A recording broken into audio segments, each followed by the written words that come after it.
नमस्कार दोस्तों, मैं Sanjay Bhatia world knowledge channel के तहत एक बार फिर से आपका अभिनंदन करता हूं।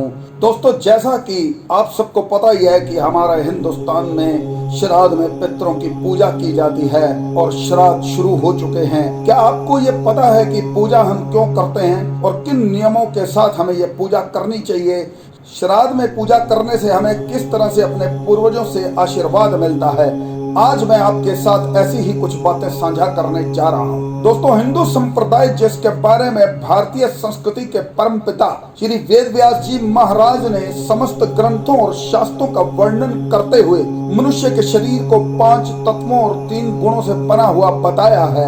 मनुष्य का एक स्वभाव यह भी है कि वह अपने मन, वचन, कर्म और बुद्धि के द्वारा किसी न किसी को जरूर पूजता है और अपना इष्ट देव भी बनाता है। स्वभाव के अनुसार कोई देवता को पूजता है जो कि सतोगुणी होता है, तो कोई भूत प्रेतों को पूजता है जो कि तमोगुणी होता है, और कोई पितरों को पूजता है जो सात्विक और राजसिक में होता है, तो कोई नारायण को पूजता है जो पूर्ण अपेन सतोगुणी होता है। आज बात करते हैं पितरों के बारे में। दोस्तों, अंत समय में जैसी मति वैसी गति के अनुसार मनुष्य पितृलोक में पहुंच जाता है। हर महीने की अमावस्या की तिथि पर पितरों का श्राद्ध किया जाता है, लेकिन पितृ पक्ष में पितरों का तर्पण करना ही बहुत ही अच्छा और शुभदायक माना जाता है।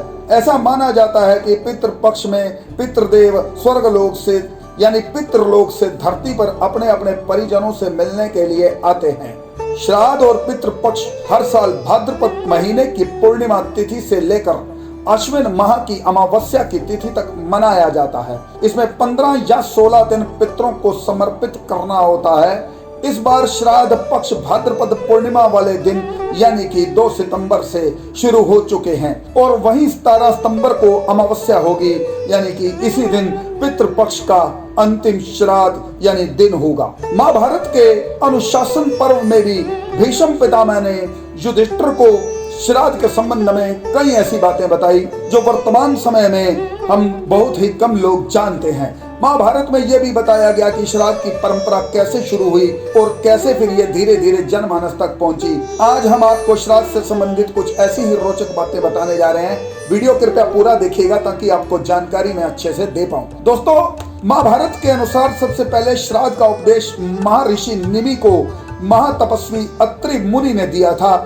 इस प्रकार पहले निमि ने श्राद्ध का आरंभ किया, उसके बाद अन्य महर्षि भी श्राद्ध करने लगे।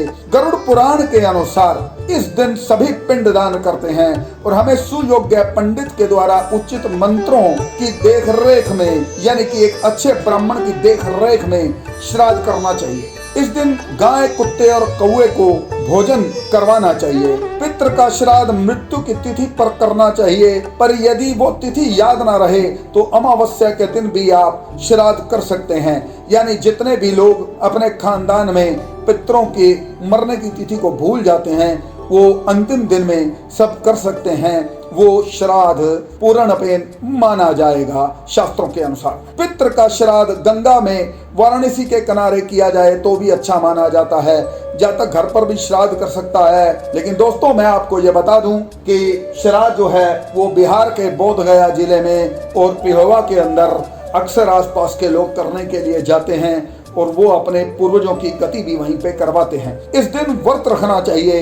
इस दिन खीर और अन्य पकवान बनाने चाहिए। दोपहर में पूजा शुरू करें, दीपक जला लें, मंत्रों का उच्चारण करें, उसके बाद जल से तर्पण करें। गाय, कुत्ते और कौवे का हिस्सा अलग से निकाल लें और भोजन देते समय अपने पितरों को याद करना चाहिए। पितरों को, और अगर आपको अपने जो पीछे से चलने वाले ऋषि मुनियों में से नहीं पता लग रहा कि असल में कौन है, तो आप अपने इष्ट देव को याद करके उनके अर्पित भी कर सकते हैं। मन में ही आपको निवेदन करना चाहिए कि आप ब्राह्मण के रूप में यहाँ आए हैं और श्राद्ध को ग्रहण करें। इससे हमारे पितृ अपने पितृलोक से पृथ्वी लोक पर आकर अपने आगे की यानी नई पीढ़ी के पास अपने पैतृक घरों की तृप्ति के लिए आशीर्वाद देने हेतु आते हैं। सूर्य देवता इस मामले में उनके साथ होकर वर देते हैं और पितृ आत्माएं श्राद्ध के रूप में कुछ भावनाएं और पदार्थ तृप्ति के लिए लेने आते हैं। पूजा पाठ का विधान होता है। ऐसा होने पर वह मुक्ति के मार्ग पर यानी अगले जन्म की ओर अग्रसर होते हैं और उनको अगर तृप्ति जातकों के द्वारा नहीं मिलती तो वह उस घर को श्रापित करके यानी अतृप्त होकर वहां से अपने लोगों की तरफ नाराज होकर चले जाते हैं और जाते हुए बद्दुआओं का अंबार छोड़ जाते हैं, जिसके कारण दोस्तों घर के पशु पक्षी पूरी तरह से बर्बादी और बरकत के ऊपर नजर सी लगने लग जाती है। घर की औरतों का सोना चोरी होने लग जाता है या बिकने लग जाता है, कलेश होने लग जाते हैं, आराम की जिंदगी को व्यक्ति तरस जाता है, बिजनेस और धन की हानि होने लग जाती है, शरीर गिरने लग जाता है, जातक की मृत्यु के अंदेशे भी होने लग जाते हैं। दोस्तों इस जानकारी से मैं आपको कोई डराने की कोशिश नहीं कर रहा, अपनी अपनी सोच है। हमने यह जानकारी हिंदू धर्म और ग्रंथों को लेकर आपके सामने रखी है।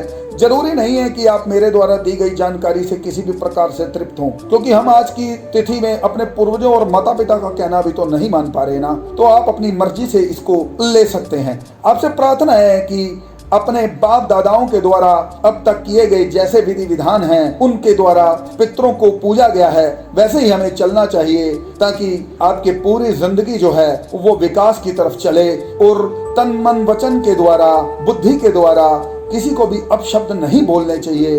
हो सके तो इंसान को कोशिश करनी चाहिए कि वो मांस मदिरा और गलत कार्यों से बचे। बाकी तो आप जानते ही हैं कि सारा खेल सोच का और स्वभाव का है। और दोस्तों ध्यान रहे, इस दिन किसी भी जरूरतमंद को खाली हाथ ना भेजें। पितृपक्ष में अगर कोई भी आपसे खाना या पानी मांगने आए तो उसे खाली हाथ ना लौटाएं। मान्यता है हमारे पितृ यानी पूर्वज अन्न जल के लिए किसी भी रूप में हमारे बीच में आ सकते हैं। किसी भी पक्षी या जानवर, खास तौर पर गाय, कुत्ता, बिल्ली, कौवे को श्राद्ध के पक्ष में नहीं मारना चाहिए। जानवरों की भी सेवा करनी चाहिए, उन्हें भोजन करवाना और पानी पिलाना चाहिए। दोस्तों सतो गुण बढ़ाने का सबसे बढ़िया उपाय है कि जप तप और दान अपने जीवन में कभी मत छोड़िएगा, ताकि आप अपनी जिंदगी में उन्नति के रास्ते में लोक परलोक बनाते हुए ऊपर की तरफ चल सकें। तो दोस्तों यह तो आज का वीडियो था। अगर आपको पसंद आए ये जानकारी तो कृपया इसको लाइक और शेयर जरूर कीजिएगा। नीचे कमेंट बॉक्स में जाकर अपना कमेंट भी दीजिएगा और सब्सक्राइब भी कीजिएगा। धन्यवाद।